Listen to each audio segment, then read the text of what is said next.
When the confident enigma bad boy, Dylan Blackwell, dismissed the feminine Omega, Noah, with a single glance, neither of them realized that one unexpected encounter would soon turn indifference into obsession and prejudice into something neither could control. The first time I saw him look at me like I didn't belong in his world, I thought I would disappear on the spot.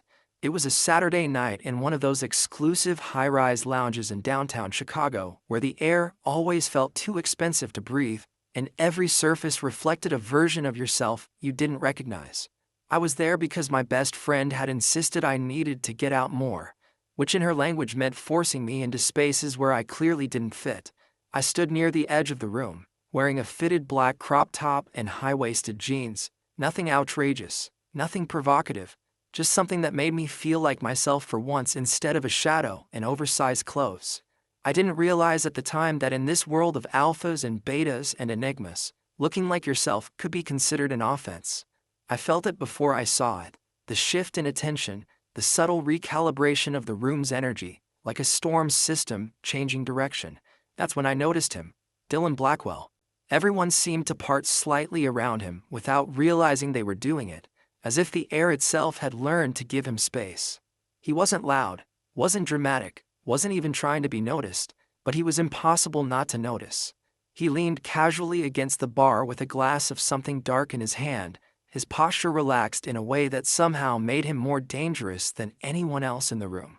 When his eyes finally landed on me, it wasn't curiosity, it wasn't interest, it was dismissal, a clean, immediate judgment that said everything I needed to know in a single glance. I didn't exist in his equation. I wasn't even a variable worth calculating. I remember thinking that I should look away first, that I should shrink myself back into invisibility like I always did in rooms like this, but something in me refused. Maybe it was exhaustion, or maybe it was the quiet frustration of being overlooked my entire life. But I held his gaze just long enough to feel the weight of it press down on me. Then he turned away, as if I had already been filed under irrelevant. That should have been the end of it. That should have been the moment I became background. Noise again, but something about the way his attention erased me didn't feel neutral. It felt intentional, like I had been measured and found lacking in a single breath. I told myself I didn't care. I told myself I didn't even want his attention. And for a while, I almost believed it. Until later that night, when I caught him looking again, not the same dismissive glance, but something fractured, something he clearly didn't mean to let slip through. It lasted less than a second, but it was enough to change the temperature of everything that came after. After that night, I told myself it was nothing more than a coincidence, a meaningless flicker of attention that I had imagined because I wanted to feel seen in a place where I clearly did not belong. I left the lounge earlier than planned, stepping out into the cool Chicago air where the noise of the city replaced the heavy silence inside. My reflection in the glass doors looked the same as always, nothing special, nothing remarkable, just Ethan Carter trying to convince himself that confidence could be worn like clothing even if it did not quite fit yet. The next morning, I went back to my normal routine, classes at the community design studio, part-time work at a small cafe, and the constant awareness that I lived on the edges of a world that rarely noticed me. I expected the memory of him to fade, but instead it lingered in the background like a static hum I could not turn off. I kept replaying that moment in my head, not because I cared about him specifically, but because I could not understand why his dismissal had felt so precise, so personal, as if I had been evaluated and erased in the same breath. By midday, I had almost convinced myself to stop thinking about it, until I walked into the cafe and noticed two unfamiliar men seated in the corner booth. They were dressed too well for that part of town, their presence too controlled, too deliberate. I did not recognize them at first, but I recognized the feeling that followed them, that subtle shift in atmosphere that made my instincts tighten without explanation. I kept my head down, focusing on work, serving coffee, wiping tables, trying to stay invisible, the way I always had. But every so often, I felt it again, a pressure at the edge of awareness, like someone was observing without fully revealing themselves. It was not until my shift ended that I realized one of the men had left a folded receipt on the counter that did not belong to any order I had taken. There was no message, no name, just a single line item that had been circled twice in dark ink. I stared at it longer than I should have, unsure why something so simple felt intentional.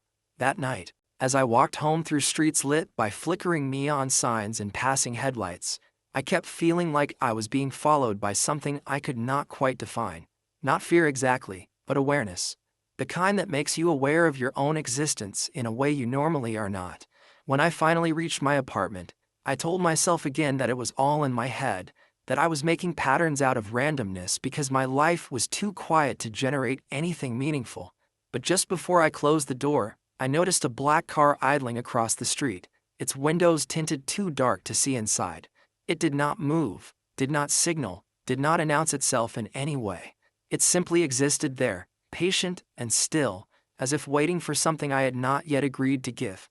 And for the first time, I found myself wondering if being ignored was ever truly the same thing as being unseen. The next 2 days blurred into a pattern of routines that I pretended were normal, but nothing felt normal anymore.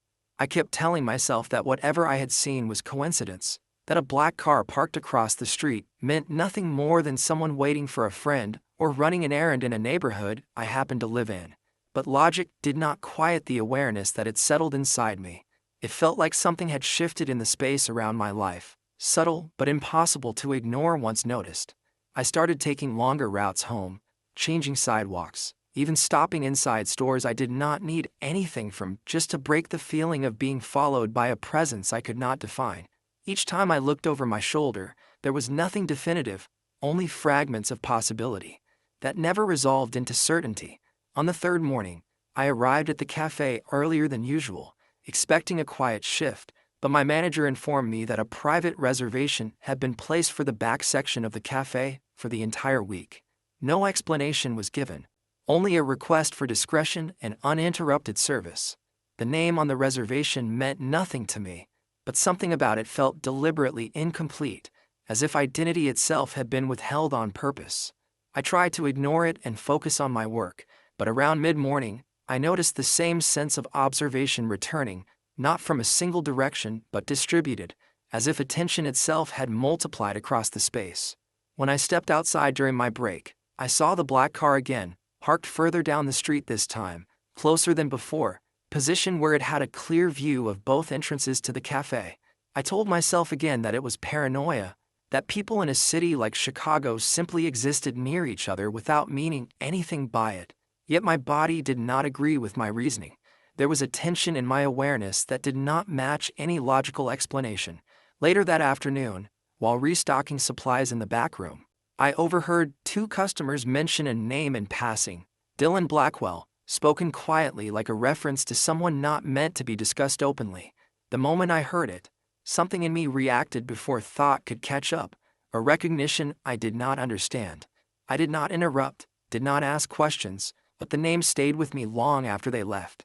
That evening, as I walked home again under the dim glow of streetlights, I noticed something different. The black car was no longer across the street. It was moving slowly behind me, maintaining distance, but matching my pace through 3 consecutive intersections. I did not run, did not change direction abruptly, but I became acutely aware of every step I took, every sound of my shoes against the pavement, every reflection in store windows that showed the same vehicle following at what appeared to be a careful, deliberate distance. When I finally stopped at a corner, the car did not pass me or pull away. It simply paused a few car lengths back, engine running quietly, as if waiting for me to decide what came next. And in that moment, for reasons I could not fully explain, I no longer felt like I was being ignored. I felt like I was being observed with intent, as if my existence had finally registered on a map I had never known I was part of. The following morning felt different before I even opened my eyes, like my mind had already accepted that whatever was happening was no longer accidental. The usual sounds of my apartment building in Chicago, distant footsteps, faint conversations through thin walls, and the low hum of traffic outside, carried a strange kind of weight, as if they were part of something larger I could not yet see. I tried to convince myself that I was overthinking everything, that a black car and overheard names did not automatically mean I was part of something beyond my understanding, but the thought did not settle the way it used to. When I stepped outside, the air felt colder than it had the day before, and I immediately noticed that the street across from my building was not empty. The same black car was there again, positioned slightly differently, now angled so that the driver's side faced directly toward my entrance. It was not blocking anything, not doing anything obvious, but its presence felt deliberate in a way that made my chest tighten without reason. I stood still for a moment longer than necessary, pretending to check my phone, but I was really trying to understand what I was supposed to do with the feeling building inside me.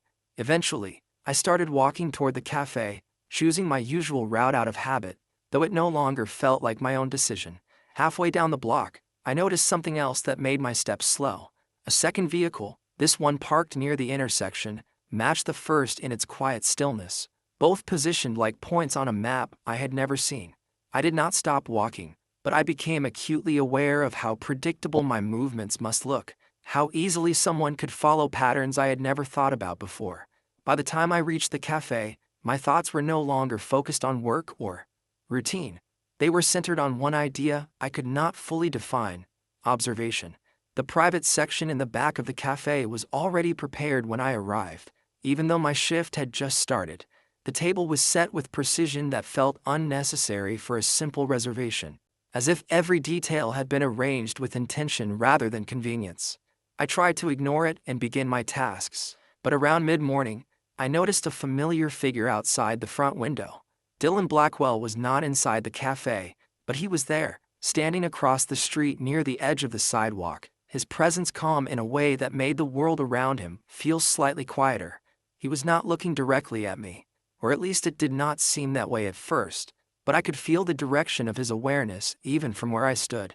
It was not the same dismissal I remembered from the lounge. It was something more sustained, something that did not retreat when I tried to ignore it. I lowered my gaze and focused on preparing orders, but every movement I made now felt like it existed within a frame I had not agreed to be part of. When I finally looked up again, he was gone, but the sense of being observed did not leave with him. Instead, it lingered, as if the attention had not disappeared, but simply shifted location. And for the first time, I began to understand that whatever was happening was not about chance encounters or coincidence. It was about awareness being redirected toward me with a consistency I could no longer explain away. By the time the week reached its midpoint, I could no longer pretend that my life was operating under normal conditions, because normal required a level of randomness and neutrality that had clearly disappeared around me. Every morning now began with the same uneasy awareness that something outside my control was tracking patterns I had never consciously formed. I started noticing small details that I had previously ignored, like how the same delivery van passed my street at exactly the same time each day, or how certain pedestrians seemed to appear at intersections just as I approached them. None of it was overt enough to confirm anything, but the accumulation of it created a pressure in my thoughts that I could not release. I began arriving at work earlier, hoping that routine would stabilize my perception, but even the cafe no longer felt neutral. The private reservation in the back section remained active, and although no one explained its purpose, I noticed subtle changes in how staff moved around it, as if they had been given instructions they were not allowed to discuss. I avoided looking in that direction, but awareness does not require direct observation, and I could feel its presence like a constant point of gravity in the room. Around mid-morning, I was assigned to handle a special delivery that had arrived without a clear sender. It was a simple package, no larger than a shoebox, labeled only with my name printed in clean block letters that I did not recognize. There was no return address, no indication of origin, only the kind of precision that suggested intentional anonymity rather than absence of information. I held it longer than necessary before placing it behind a counter, telling myself I would deal with it later, but the knowledge of its existence stayed in my mind like a quiet signal I could not ignore. Later that day, during a short break, I stepped outside again and immediately felt the shift in atmosphere I had begun to associate with being observed. The black car was not parked directly across the street this time. It was farther down, partially obscured by a row of trees, but positioned in a way that still aligned with the entrance of the cafe. I did not approach it, did not acknowledge it, but I stood there long enough to confirm that it was not random. My rational mind continued to search for alternative explanations, but none of them accounted for the consistency of placement, timing, and proximity. When I returned inside, I noticed a new detail that made my thoughts tighten further. The reserved section in the back of the cafe was no longer empty. Someone was seated there now, though I could not see clearly from my position behind a counter. All I could perceive was the outline of presence, still and composed, separated from the rest of the room as if occupying a different layer of attention. I did not need confirmation to know who it was. The awareness came before recognition, subtle but certain, like a memory forming before the image that created it. Dylan Blackwell had returned, not with announcement or disruption, but with continuity, as if he had always been part of the space, and I was only now learning to perceive it. I continued working, serving customers, preparing orders, maintaining every outward sign of normalcy, but internally, I could feel the structure of my routine beginning to shift. Nothing about him felt intrusive in a conventional sense, yet everything about his presence altered the way the world organized itself around me. And for the first time, I began to understand that being ignored was never the absence of attention. It was simply attention that had not yet decided what to become. The next day began with a strange sense of continuity, as if nothing had changed outwardly, while everything inside my perception had quietly reorganized itself. I woke up earlier than usual, not because I needed to, but because my mind no longer allowed deep rest without pulling me into half-formed thoughts about patterns I could not unsee. The idea that my life had become part of something structured rather than random no longer felt like paranoia. It felt like an observation I was slowly learning to accept. When I stepped outside, I immediately noticed that the street across from my apartment was no longer occupied by the same black car, but its absence did not bring relief. Instead, it created a different kind of awareness, like a missing object in a room that makes you more conscious of the space it used to occupy. I walked to the cafe with the same cautious rhythm I had developed over the past days, but now every intersection, every reflection in glass windows, and every passing vehicle felt like part of a system that I was only partially seeing. When I arrived at work, I noticed something different about the reserved section in the back. The lighting had been adjusted slightly, not enough to draw attention from others, but enough that I could sense the intentionality behind it. Someone had been there early. Someone who understood how to shape an environment without announcing their presence. I avoided looking directly at the section, but awareness does not depend on sight alone, and I could feel that familiar presence again, steady and unchanged, as if it had never left at all. My shift continued with its usual rhythm: orders, conversations, the sound of cups and plates, but beneath it all there was a parallel current I could not disconnect from. Around noon, I was asked to deliver a drink order to the back section, something simple, nothing unusual on paper. I hesitated longer than I should have before picking up the tray, not because I was afraid of the task itself, but because I understood that crossing that distance would confirm something I had been avoiding acknowledging. Each step toward the back of the cafe felt slower than the last, not because of resistance from my body, but because of awareness expanding around me, as if the room itself was narrowing its focus. When I finally reached the table, I did not immediately look up. I placed the drink down carefully, maintaining professional distance, but the silence in front of me was not empty. It had weight, structure, and tension. Then I heard his voice for the first time in what felt like a long time, calm and controlled, without urgency or surprise. When I finally raised my eyes, Dylan Blackwell was sitting exactly where I expected him to be, but his expression was no longer dismissive. It was observant, steady, as if he had been waiting for something not to arrive, but to be recognized. There was no dramatic shift in atmosphere, no visible change in behavior, yet something fundamental had altered in the space between us. I realized in that moment that whatever had begun outside my awareness was no longer approaching me from a distance. It had already arrived, and it was no longer interested in remaining unseen. The moment I finished placing the drink on the table, I realized I was no longer operating within the same version of reality I had entered the cafe with that morning. The space behind the counter, the hum of conversation, the distant clinking of porcelain, all of it remained physically unchanged. Yet the meaning of each sound had shifted as if it had been reinterpreted through a different lens. Dylan Blackwell did not move immediately. He simply observed me with a kind of stillness that was no longer dismissive, no longer distant, but fully engaged in a way that made it impossible to pretend I was invisible. I stood there for a second longer than necessary, waiting for the standard dismissal I had grown used to in other spaces, but it did not come. Instead, he gestured subtly toward the chair across from him, not as a command, but as an expectation that assumed compliance without needing to enforce it. I hesitated before sitting down, more out of instinct than resistance, because every part of my past experience told me that crossing that boundary meant entering a conversation I could not easily exit. When I finally sat, the silence between us was not awkward, it was structured, as if it had been designed to hold weight rather than avoid it. He studied me for a moment without speaking, and I became aware of how differently attention could feel depending on its source. Earlier, attention had felt like distance, like something observing without connection. Now it felt like precision, like I was being measured in real time. Finally, he spoke, his voice calm, controlled, and unexpectedly neutral, as if we were continuing a conversation that had already begun long before this moment. He asked a simple question about my routine, nothing invasive on the surface, but the way he phrased it suggested he already knew part of the answer. I responded carefully, choosing words with more awareness than I had ever needed in a casual interaction, because nothing about this felt casual anymore.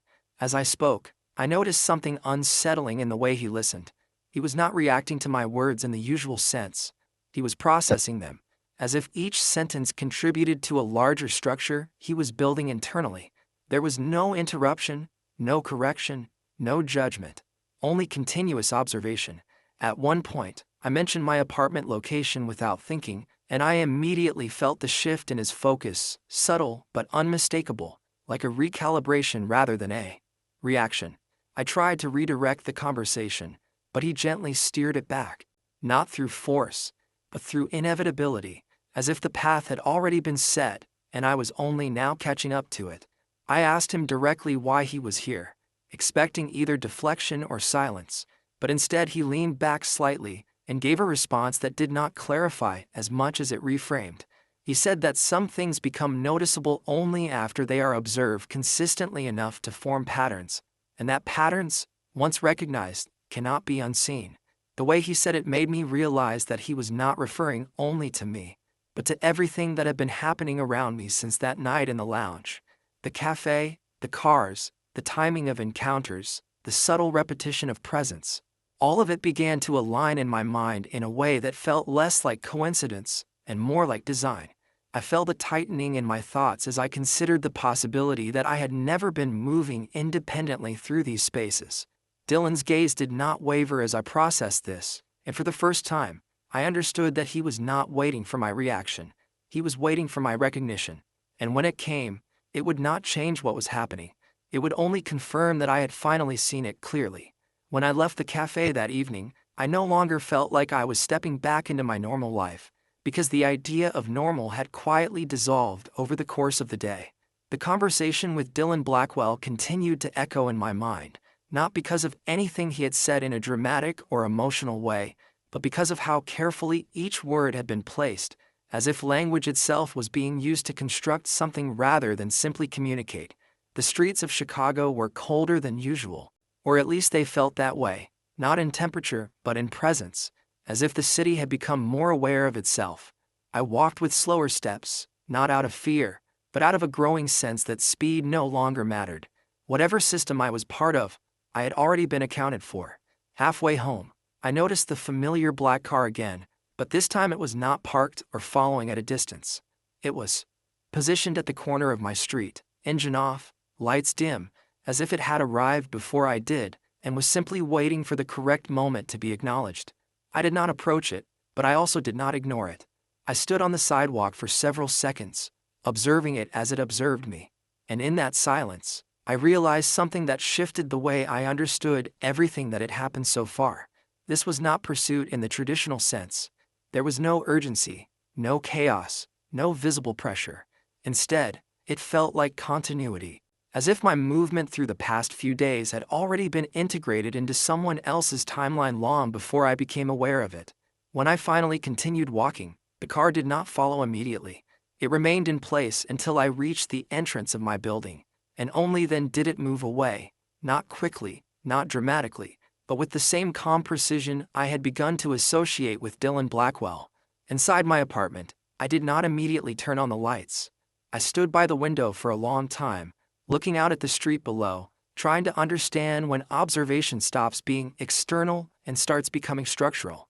My phone buzzed once during that time, an unknown number with no message attached. I did not answer it, but I also did not delete it. Instead, I placed the phone down and sat in silence, noticing how silence itself now felt less like absence and more like preparation. The next morning, I received a notification from the cafe that my schedule had been adjusted. My shifts had not been reduced or increased, but reorganized in a way that aligned exactly with the presence of the private reservation in the back section. The timing of my work hours, the flow of customer traffic, even my assigned responsibilities had been subtly reshaped into something that no longer looked random when viewed as a whole. I did not question it immediately, because part of me already understood that questioning required the assumption that alternatives still existed. When I arrived at work, Dylan Blackwell was already there. He was seated in the same position as before, but this time there was something different in the way he acknowledged my arrival. It was not greeting, not recognition, but confirmation, as if my appearance was expected within a system that had already accounted for delay. He did not ask me to sit. He did not need to. The chair opposite him was already positioned slightly differently than before, angled in a way that suggested continuity rather than choice. I realized then that whatever boundary I thought I had crossed earlier was not a threshold between two states. It was the beginning of alignment. And for the first time, I understood that I was no longer being approached by something unknown. I was being integrated into something already in motion. The final morning did not feel like an ending, but rather like the moment a system completes its calibration and begins operating with full clarity. I woke up with the same quiet awareness that had followed me for days, except now it was no longer uncertain or fragmented. It felt structured, as if the missing pieces of my experience had aligned overnight into something coherent. When I stepped outside, the street was already active, but my attention no longer moved randomly through it. I noticed patterns immediately: repetition in movement, timing in passing cars, the subtle consistency of presence that I had once dismissed as coincidence. Nothing felt accidental anymore. Not even the way people briefly looked in my direction before continuing on, as if recognition itself had become part of the environment. At the cafe, everything was prepared before I arrived. My assigned section, my schedule, even the placement of supplies behind the counter followed a logic I could now partially anticipate rather than question. It was not restrictive in a physical sense, but it removed the illusion of unpredictability. When I entered the back section, Dylan Blackwell was already there. He did not look up immediately. Instead, he allowed the space between awareness and acknowledgement to exist, as if timing itself had meaning in how it unfolded. When he finally did look at me, there was no shift in expression, no change in posture, only a continuation of something that had already been established. I realized then that I was no longer being evaluated in moments. I was being incorporated into continuity. I took my seat without hesitation this time, not because I had stopped questioning, but because questioning no longer changed the structure I was moving within. Dylan spoke after a long pause, not to initiate conversation, but to confirm progression. He referenced patterns I had observed over the past days without needing me to repeat them, as if my awareness had already been accounted for in his understanding of events. I listened carefully, not because I was uncertain of what he meant, but because I was beginning to understand that meaning itself was layered, and only part of it existed in spoken language. He explained, in a calm and measured tone, that certain connections do not form suddenly. They emerge through repetition until they become undeniable even to those who try to ignore them. As he spoke, I felt the final resistance inside my perception begin to dissolve, not through persuasion, but through recognition. Every moment from the black car outside my apartment to the reservation in the cafe, from the shifting routes to the silent observation, all of it aligned.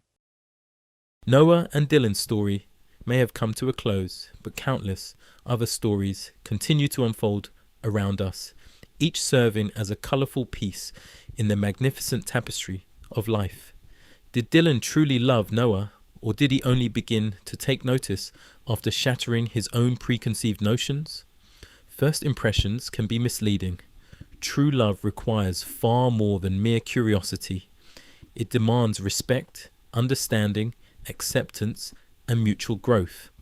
I know it is difficult to embrace things that lie outside one's established mindset, to look past the prejudices and stereotypes that people use to define a person's worth.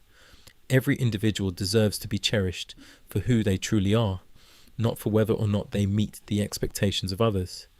The strongest relationships often begin when we choose to embrace authenticity rather than judge differences.